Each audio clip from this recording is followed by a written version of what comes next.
Assalamualaikum warahmatullahi wabarakatuh. Pemirsa beriman, Nabi Ayub adalah putra dari Mus bin Zurah al-Ais bin Ishaq alaihissalam. Dalam riwayat lain, Nabi Ayub alaihissalam adalah anak dari Mus bin Rawail dan al-Ais bin Ishaq bin Yakub alaihissalam. Nabi Ayub alaihissalam adalah seseorang yang memiliki banyak kekayaan dalam bentuk tanah yang luas, ribuan pasang binatang ternak, lahan pertanian yang membentang di wilayah Hauran atau Syria dan utara Yordania. Beliau juga memiliki perawakan yang tampan dan gagah, mempunyai istri yang cantik dan solehah, serta memiliki banyak anak. Nabi Ayub alaihissalam adalah orang terkaya pada saat itu. Dengan semua kesempurnaan yang dimiliki Nabi Ayub alaihissalam, beliau tetap rendah hati, rajin bersedekah, dan selalu berzikir mengagungkan nama Allah Subhanahu wa Ta'ala. Namun, dengan kejayaan serta kesolehan yang dimiliki Nabi Ayub alaihissalam, membuat iblis yang terlaknat iri dan meminta kepada Allah Subhanahu wa Ta'ala untuk memberikannya cobaan berupa menghancurkan kebun dan binatang ternak, serta mengatakan niscaya Nabi Ayub alaihissalam tidak akan lagi beriman kepada Allah Subhanahu wa Ta'ala. Kemudian dengan izin Allah datanglah badai atau angin kencang yang meluluh lantakkan perkebunan dan membunuh seluruh binatang ternak milik Nabi Ayub alaihissalam. Badai ini menghancurkan perkebunan dan peternakan Nabi Ayub, namun tidak menyentuh perkebunan dan peternakan milik orang lain. Nabi Ayub alaihissalam mengalami kerugian materi yang sangat besar, namun beliau tetap bersabar dan tetap taat kepada Allah Subhanahu wa Ta'ala. Lalu iblis kembali menantang Allah agar mengujinya dengan cobaan yang lebih besar, yaitu dengan mengambil anak-anak Nabi Ayub alaihissalam. Niscaya dia akan murtad dan tidak akan beriman kepada Allah. Kemudian dengan izin Allah Subhanahu wa Ta'ala, suatu hari saat istri Nabi Ayub alaihissalam menyiapkan hidangan untuk anak-anaknya, runtuhlah rumahnya dan menewaskan seluruh anak-anak Nabi Ayub alaihissalam. Hal ini membuat Nabi merasa sedih yang mendalam, namun beliau tetap sabar, tabah, tidak berburuk sangka kepada Allah Subhanahu wa Ta'ala, serta tetap taat dalam beribadah kepada Allah Subhanahu wa Ta'ala. Iblis yang semakin kesal meminta kepada Allah agar mengujinya dengan fisik Nabi Ayub alaihissalam. Kemudian Allah mengujinya dengan penyakit kulit di seluruh tubuhnya. Para ulama menyimpulkan penyakit zuzam atau kusta atau lepra agar lebih mudah dijelaskan, karena penyakit ini sebenarnya lebih berat sehingga tidak pernah diderita kaum sebelumnya dan tidak akan menimpa kaum setelahnya. Bahkan penyakit ini membuat rontok seluruh rambut Nabi Ayub alaihissalam dan terkelupaslah kulitnya, sehingga tak ada satupun anggota tubuhnya yang sehat, melainkan hati dan lidahnya yang senantiasa berzikir kepada Allah Subhanahu wa Ta'ala. Penyakit yang diderita Nabi berlangsung lama hingga membuat orang-orang merasa jijik dan takut tertular, sehingga mengusir Nabi dari kawasan pemukiman. Tidak ada satupun yang menaruh belas kasihan kecuali istrinya yang senantiasa menemaninya, menaruh perhatian serta mengurus Nabi Ayub alaihissalam. Nabi Ayub tetap sabar dan tabah dengan semua peristiwa yang menimpanya, hilangnya harta kekayaan dan kehilangan seluruh anak-anaknya, serta penyakit yang menggerogoti sekujur tubuhnya tidak membuatnya putus asa dan tidak pula melemahkan imannya. 18 tahun pun berlalu, namun penyakit Nabi Ayub tidak kunjung sembuh. Selama 18 tahun itu, Nabi Ayub tidak pernah mengeluh, terus bersabar dalam menjalani cobaan dan tetap berikhtiar dengan cara berobat, serta tetap istiqomah dalam beribadah. Dan hingga pada akhirnya istri Nabi Ayub berkata, "Wahai Nabiullah, sudah 18 tahun tidak berdakwah, bagaimana jika meminta kepada Allah Subhanahu wa Ta'ala untuk menyembuhkan penyakitmu?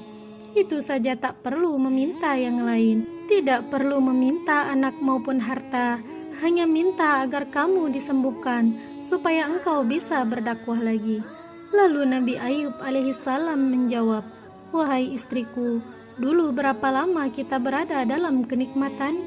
Istrinya menjawab, 20 tahun. Lalu Nabi Ayub bertanya lagi, sudah berapa lama sekarang diuji oleh Allah Subhanahu wa Ta'ala? Istrinya menjawab, 18 tahun. Dan Nabi Ayub alaihissalam berkata, aku masih malu meminta kepada Allah Subhanahu wa Ta'ala. Dalam riwayat lain menyebutkan bahwa suatu kali setan mendatangi istri Nabi Ayub alaihissalam dalam wujud manusia dan mengingatkan tentang masa-masa kesejahteraan Nabi Ayub dan istrinya dulu. Istri Nabi Ayub kemudian menangis dan mendesaknya untuk berdoa kepada Allah agar mengakhiri masa-masa sulit yang mereka alami. Nabi Ayub merasa sedih mendengar keluhan istrinya dan mengatakan bahwa dia malu berdoa kepada Allah lantaran masa sejahteranya dulu lebih lama daripada masa sulit yang sedang dia hadapi. Nabi kemudian bersumpah akan mencambuk istrinya 100 kali lantaran keluhannya. Hati istrinya hancur mendengar hal tersebut dan kemudian pergi meninggalkan Nabi Ayub alaihissalam seorang diri. Setelah 20 tahun cobaan yang ia terima, Nabi Ayub alaihissalam barulah meminta kepada Allah Subhanahu wa Ta'ala dengan bahasa yang sangat lembut dan santun. Wahai Tuhanku, Rabbi penciptaku, pemilikku, penyiap segala kebutuhanku, pemusnahku yang akan mematikan aku. Sungguh aku telah ditimpa penyakit dan Engkau zat yang maha penyayang. Menurut para ahli tafsir, bahwa Nabi Ayub berdoa dengan penuh kepasrahan dan kerendahan hati. Seandainya Allah tidak menyembuhkannya, maka Nabi Ayub tetap menjalani ujiannya dengan ikhlas. Kemudian Allah memperkenankan doanya dan memerintahkan Nabi Ayub menghentakkan kakinya ke bumi. Nabi Ayub alaihissalam menaati perintah itu, kemudian dihentakkannya kakinya dan keluarlah air dari bekas kakinya. Atas petunjuk Allah, Nabi pun mandi dan minum dari air tersebut sehingga sembuhlah Nabi dari penyakitnya. Allah Subhanahu wa Ta'ala berfirman, hentakkanlah kakimu, inilah air yang sejuk untuk mandi dan minum. Quran Surah Shad ayat 42. Istri Nabi Ayub sendiri tidak tahan berpisah dengan suaminya, sehingga dia kembali lagi. Namun saat itu Nabi Ayub telah sembuh dari penyakitnya, dan akhirnya Nabi Ayub dapat berkumpul lagi bersama keluarganya. Allah Subhanahu wa Ta'ala juga mengembalikan kekayaan dan menganugerahi anak-anak dan melipat gandakannya. Allah Subhanahu wa Ta'ala berfirman, dan kami anugerahi dia dengan mengumpulkan kembali keluarganya, dan kami lipat gandakan jumlah mereka sebagai rahmat dari kami dan pelajaran bagi orang-orang yang berpikiran sehat. Quran Surah Shad ayat 43. Namun, suatu ketika Nabi Ayub teringat dengan sumpahnya bahwa dia akan memukul istrinya sebanyak 100 kali.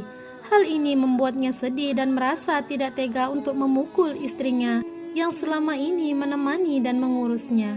Kemudian Allah Subhanahu wa Ta'ala berfirman, dan ambillah seikat rumput dengan tanganmu, lalu pukullah dengan itu, dan janganlah engkau melanggar sumpah. Sesungguhnya kami dapati dia, Ayub, seorang yang sabar. Dialah sebaik-baik hamba. Sungguh dia sangat taat kepada Allah. Quran Surah Shad ayat 44. Kemudian Nabi melaksanakan sumpahnya sesuai dengan petunjuk dari Allah Subhanahu wa Ta'ala. Diambillah seikat rumput dan dipukulkan ke istrinya sebanyak 1 kali. Allah Subhanahu wa Ta'ala meringankan sumpahnya dengan mengganti 100 kali cambukan atau pukulan dengan 1 kali pukulan dengan seikat rumput yang sama sekali tidak membuat istri Nabi merasa sakit. Beberapa sumber menyebutkan bahwa setelah pulih, Nabi Ayub hidup 140 tahun lagi sampai dia dapat melihat keturunannya yang keempat. Sebagian ulama menyebutkan Nabi Ayub wafat pada usia 93 tahun. Meski ada yang menyebutkan lebih dari itu, ada juga yang berpendapat bahwa Nabi Ayub alaihissalam hidup selama 70 tahun setelah sembuh. Wallahu a'lam bishawab. Pemirsa beriman, dukung channel ini agar terus dapat menebar manfaat dengan cara klik like, subscribe, dan share. Wassalamualaikum warahmatullahi wabarakatuh.